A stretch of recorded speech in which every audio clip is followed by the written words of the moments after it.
everybody, this is John Clancy here. I thought I would just drop in and say welcome back to another John Clancy Q&A video. This is Q&A video number 12. Alright, so let's answer some questions today, shall we? Question number 1. When is Characters 3, Cars 3 coming out? Next year in February. It's going to be the second parody I do of 2025. First one I'm going to do is Thomas's Love Bug movie, Pooh's Heffalump movie. Because basically, as you guys probably remember, I did Characters Cars, the first movie, back in 2021 for the 15th anniversary. Then I did Characters 2, Cars 2 last year in January. So I'm going to do Characters 3, Cars 3 next year in February. So basically, there's going to be like a 2-year gap between the Cars movies. Alright, question number 2. What do you think of CGI Thomas? Well, to be totally honest, it's not that great, in my opinion. Not as good as the old model series and the railway series, I reckon. I can agree on some things, but not everything. Well, I do know it's better than the new reboot, All Engines Go. Because in the All Engines Go, it's just got Thomas bouncing off the tracks like a sort of like a toy tank engine, you know, which isn't faithful to the old series, you know, Thomas and Friends. Yeah. So, but I do like the 3 characters in CGI. There's Rebecca, Nia, and Hero. They're the 3 CGI characters I'll use. Yeah, and I like Hero of the Rails, Day of the Diesels, and The Adventure Begins. Those are the 3 CGI movies I'm going to do after I finish season 11 of Ash and Friends, Thomas and Friends. Yeah. Alright, question number 3. Who is your favourite female character in the Dukes of Hazzard? It's Daisy Duke. She's the only female character in the only female Duke living at the Jesse Duke farm in Hazzard. Yeah. She lives with her cousins, Bo and Luke, and Uncle Jesse. In season 5, she was still there when Coy and Vance came by. Yeah. And Daisy works as a cocktail waitress at the Boar's Nest for Boss Hogg. So she's the only Duke cousin that's not been put on probation, like Bo and Luke were when they got put on probation for running illegal moonshine with their Uncle Jesse. Yeah. Another thing with Daisy is she's hot. Oh, pardon my French.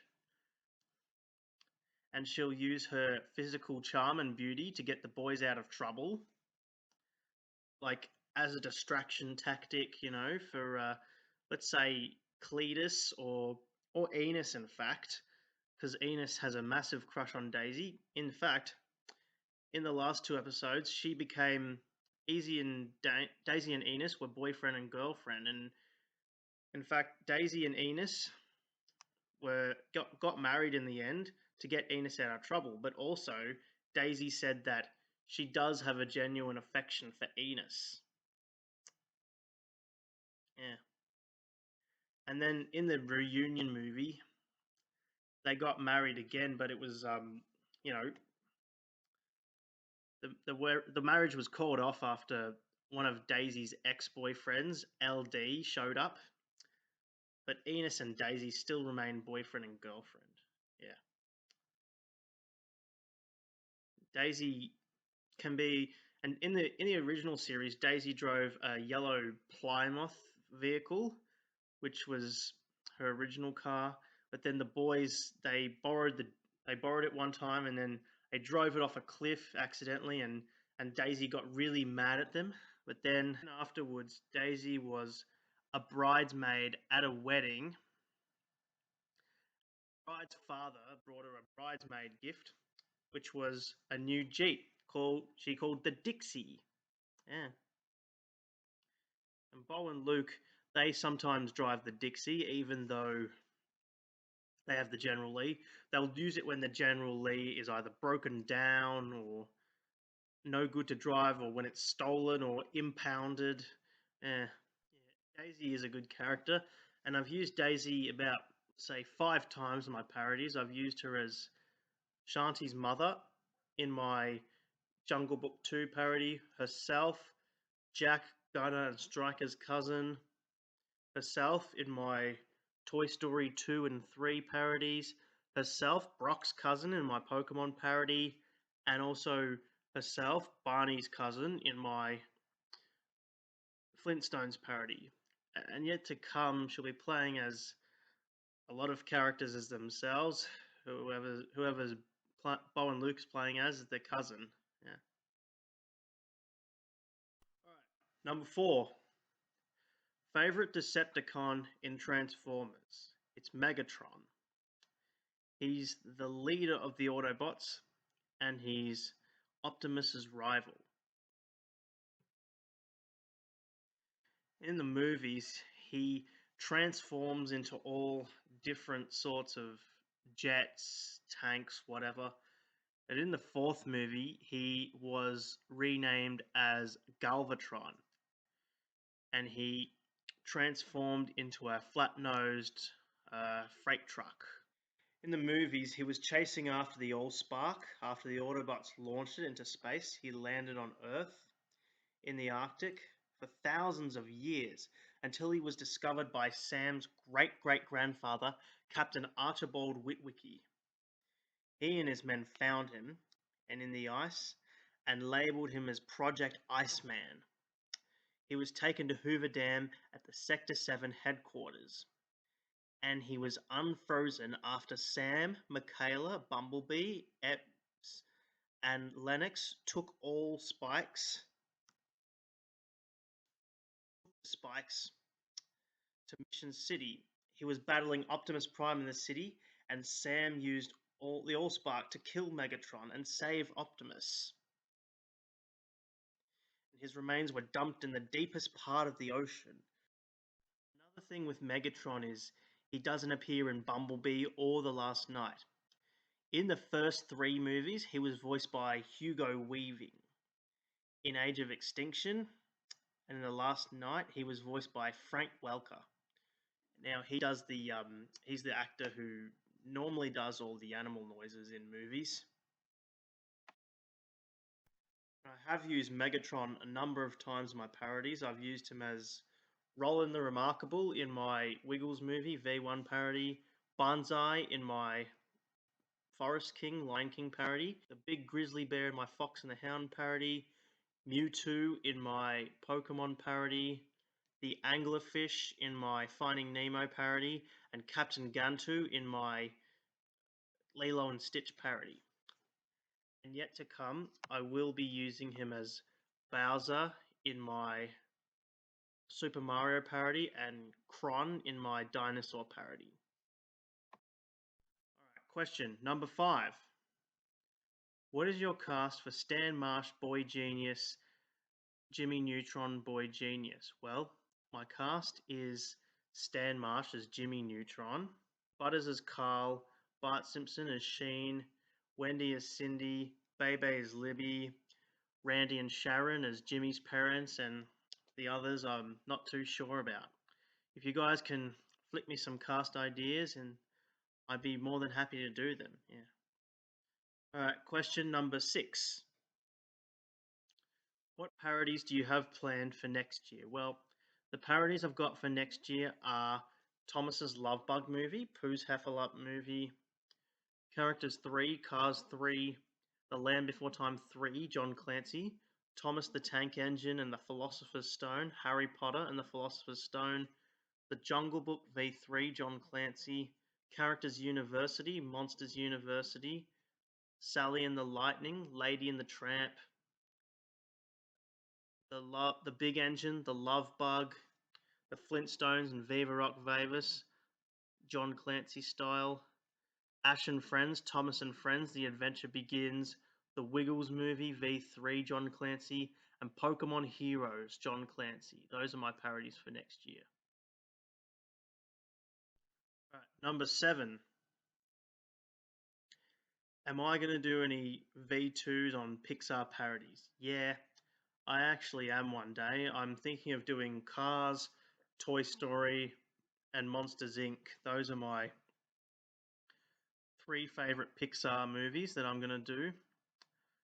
For Toy Story, I might reuse Thomas as Woody, and I'm going to use Gordon as Buzz as well. I'm trying to think of the others as well, and for Cars, I'm not too sure. I might use Thomas or James as Lightning McQueen, and yeah. For Monsters Inc., though, I am going to use Thomas the Tank Engine as Sully and Lightning McQueen as Mike. Yeah. So those are the Pixar parodies I'm going to do so far. I'm not sure about the others. Yeah. I'll keep you guys posted. All right, question number 8. Is Thomas the Tank Engine one of your favorite characters in Thomas and Friends? Yes, he is one of my favorites. Thomas is the #1 blue tank engine. He's an E2 class tank engine. He just started off as a station pilot, shunter for trucks and coaches. Yeah. And Thomas does end up being the main character of the whole series. In fact, I used to think Thomas and Friends came before the Railway series, but no, it doesn't. The Railway series came first, back in 1945. It started off as the 3 railway engines, and Edward was the first character introduced in the series. And Thomas, he was pulling coaches for the big engines to take on long journeys, and he pulled the empty coaches away so big engines could go and rest. He thinks no engine works as hard as he does, and he likes playing tricks on Gordon. In fact, when Gordon went to sleep after pulling the express, he said, "Wake up, lazy bones, do some hard work for a change. You can't catch me." He ran away, laughing, and Gordon decided to teach him a lesson for being cheeky towards him. When Thomas went to get his coaches, the shunter was about to uncouple him, but Gordon, he rushed all the passengers, blew his whistle, and then he dashed off before the shunter could uncouple Thomas. And he took him all the way to the station to wear him out and teach him a lesson. After that, Thomas learned to be careful who to play tricks on. So he learned never to be cheeky to Gordon again. But that didn't last much longer. He was just so sick of pulling coaches and trucks only for the engines to take out on long journeys. But one day when Henry was ill, he saw his opportunity to take his train for him. He was so excited.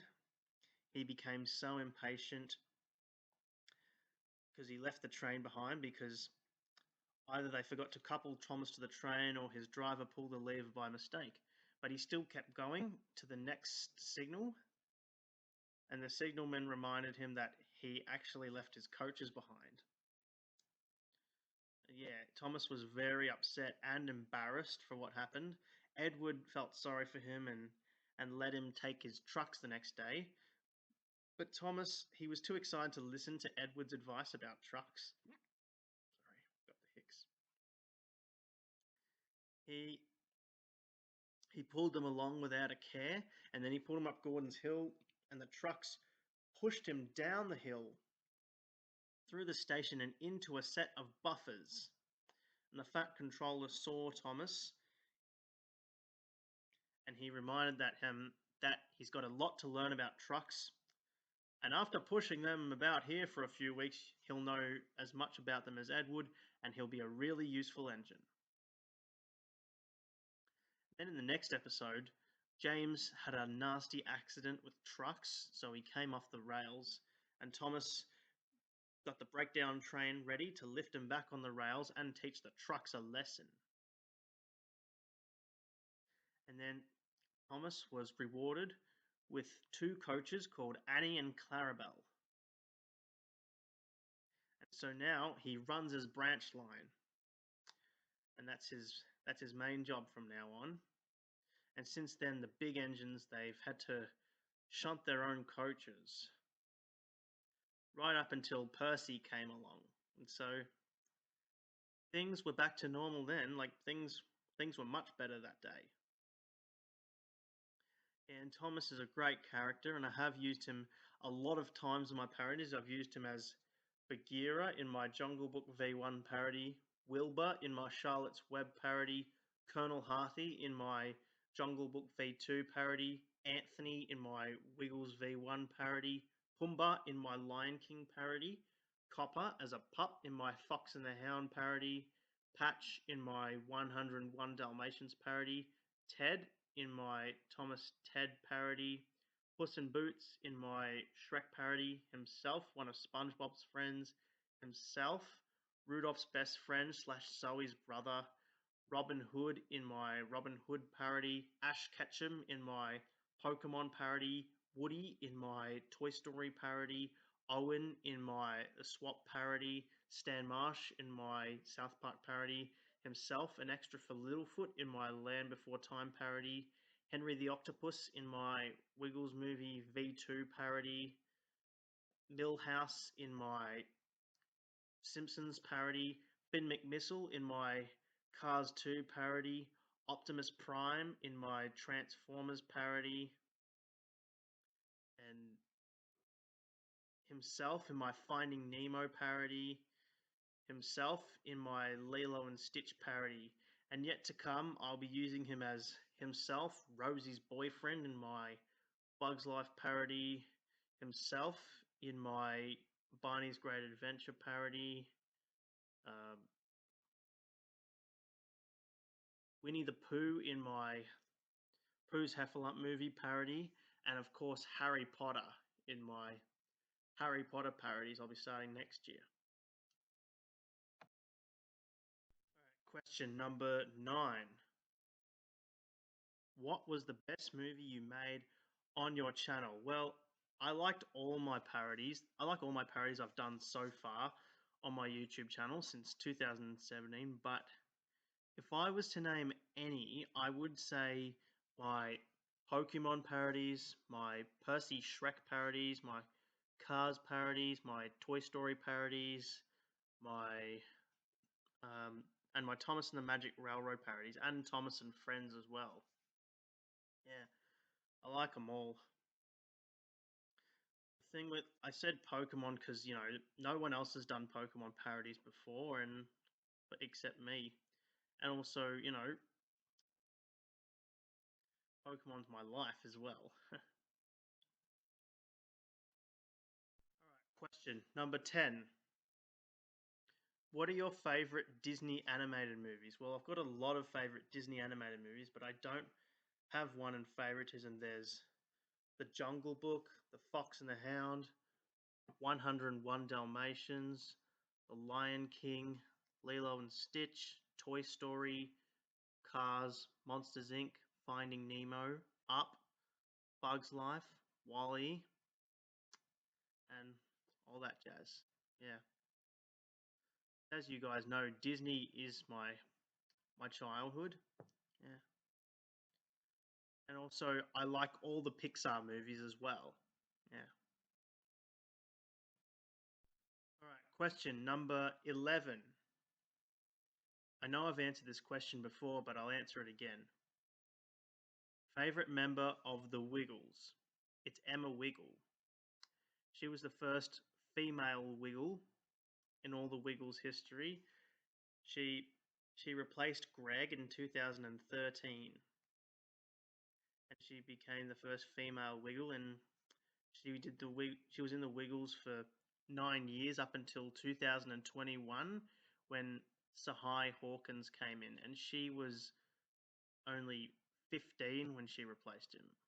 Wait, she was only 15 when she replaced her. Yeah. And I don't need to go over what I've said about Emma because I've done that already.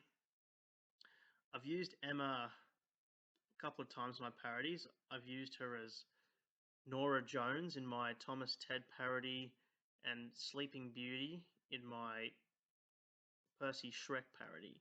And yet to come, I'll be using her as Gazelle in my Zootopia parody and Mavis in my Thomas and Friends Hero of the Rails and Day of the Diesels V3 parodies. Yeah. And my second favorite is Anthony And my second favorite is Anthony. He's the blue Wiggle.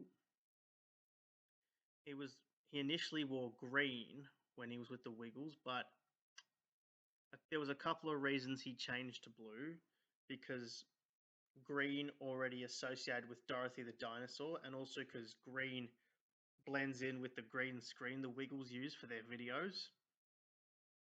Yeah.